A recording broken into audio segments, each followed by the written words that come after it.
Hello everyone, ఈరోజు video ఏంటంటే మా సార్కి తన ఆఫీస్లో ఏదో గిఫ్ట్ చేశారంట. కుక్వేర్ కిచెన్కి సంబంధించింది.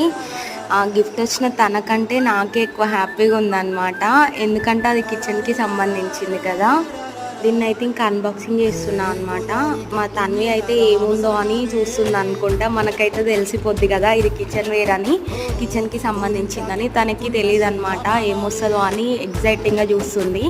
ఎంతైనా మనం కొనుక్కున్న దానికంటే గిఫ్ట్ మనకు నచ్చినవి వస్తే చాలా హ్యాపీ ఉంటుంది. మీకు ఎలా ఉంటుందో కూడా కామెంట్ సెక్షన్లో కామెంట్ చేయండి. ఇవైతే చాలా స్టాండర్డ్ వచ్చాయన్నమాట. ఒకటి స్టీల్ బౌల్, ఇంకా టీ బౌల్, ఇంకా కర్రీ చేసుకునేది. చాలా ఫస్ట్ స్టాండర్డ్ అనమాట, ఫస్ట్ క్వాలిటీ. నాకైతే చాలా బాగా నచ్చాయి. మీకు కూడా అంతేనా? ఏదైనా గిఫ్ట్ మంచి క్వాలిటీలో వస్తే చాలా హ్యాపీగా ఫీల్ అవుతారా? మీరు ఎలా ఫీల్ అవుతారో కామెంట్ సెక్షన్లో కామెంట్ చేయండి. ఇంకా నా ఛానల్ని సబ్స్క్రైబ్ చేయడం అయితే అస్సలు మర్చిపోవద్దు.